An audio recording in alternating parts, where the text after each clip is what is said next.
मनोज एक छोटे से शहर में रहने वाला एक जनरेटर ऑपरेटर था। वो अपने छोटे से शहर का इकलौता जनरेटर ऑपरेटर था और इसीलिए हर शादी में शहर वाले मनोज को ही बुलाया करते थे। एक रात जब मनोज एक शादी से अपना काम खत्म करके घर वापस लौट रहा था, तब अचानक ही उसे गांव की नदी के पास बैंड बाजे की आवाज आने लगी।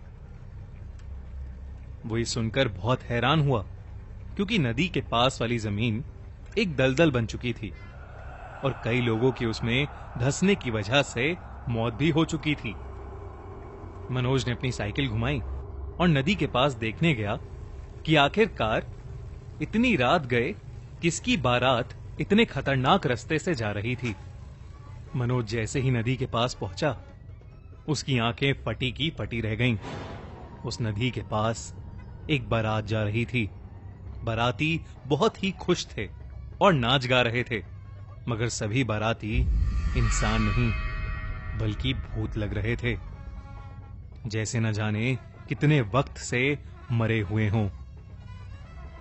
किसी की स्किन सड़ी हुई थी तो किसी की आंखें गायब थीं और उस बारात का दूल्हा सबसे डरावना लग रहा था। मनोज ये सब देख ही रहा था कि अचानक ही उसकी आंखों के सामने नदी के पास वाली जमीन धंस गई। वो जमीन जिस पर दूल्हा खड़ा था, ये देखते ही मनोज की चीख निकल गई और सभी बारातियों का ध्यान मनोज पर चला गया। जमीन धंसने की वजह से दूल्हा नदी में गिर चुका था और बाकी के भूतिया बाराती जब दूल्हे को बचाने आगे बढ़े तो जमीन और धंसती चली गई और देखते ही देखते बारात के सभी आदमी उस नदी में गिर गए। इतना बड़ा हादसा सिर्फ कुछ ही मिनटों के अंदर अंदर हो चुका था और ये सब देखकर मनोज अब बहुत ज्यादा डर गया था। वो जैसे ही वहां से भागने लगा, उसका शरीर पूरी तरह से फ्रीज हो गया। उसकी कोशिश करने के बावजूद उससे खुद को हिलाया नहीं जा रहा था। तभी मनोज को ऐसा लगा जैसे उसके पीछे कोई खड़ा है। उसने पीछे देखा तो एक भूतिया औरत उसके पीछे खड़ी रो रही थी। वो मनोज से कहने लगी, भाई साहब, हमारी मदद करो। हम सबके पति मर गए हैं। मेरा बेटा मर गया है, उसकी लाशें निकलवा दो। ये बोलते ही वो औरत जोर जोर से रोने लगी और उसकी आंखें बिल्कुल लाल हो गईं। उसकी आंखों में देखते देखते मनोज उसके वश में आ गया। धीरे धीरे वो नदी की तरफ जाने लगा और सभी भूतियां औरतें उसके आसपास इकट्ठी होकर जोर जोर से रोने लगी। मनोज नदी में कूदने ही वाला था कि उसका बड़ा भाई दौड़ता हुआ आया और उसने मनोज के ऊपर एक राख जैसी चीज डाल दी। वो राख सर पर पड़ते ही मनोज वापस होश में आ गया और डर के मारे चिल्लाने लगा। तब तक वो सारी औरतें वहां से गायब हो गई थीं। मनोज का भाई उसे संभाल कर घर ले गया और उसने उसे सुला दिया।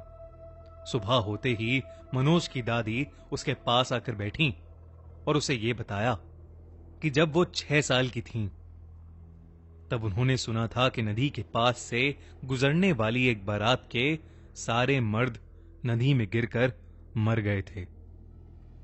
उसके बाद से जो भी लोग रात के समय उस नदी से गुजरे, उनमें से न जाने कितने लोगों ने नदी में कूदकर अपनी जान दे दी और इसीलिए वहां के लोग रात में वो उस नदी का रास्ता नहीं लेते। मनोज के बड़े भाई ने अपनी दादी को पहले ही बता दिया था कि मनोज के लौटने वाले रास्ते के बीच में वो नदी पड़ेगी और इसलिए उसकी दादी ने मनोज को बचाने के लिए उसके भाई को वहां पहले ही भेज दिया था। उस दिन के बाद मनोज फिर कभी उस नदी के आसपास भी नहीं भटका। क्या आप भी मनोज की तरह लाइफ में कभी भूतों की बारात देखना चाहेंगे? कमेंट्स में जरूर लिखिए। साथ ही हमारा चैनल खूनी मंडे सब्सक्राइब करिए और देखते रहिए हर हफ्ते एक एंटरटेनिंग हॉरर स्टोरी।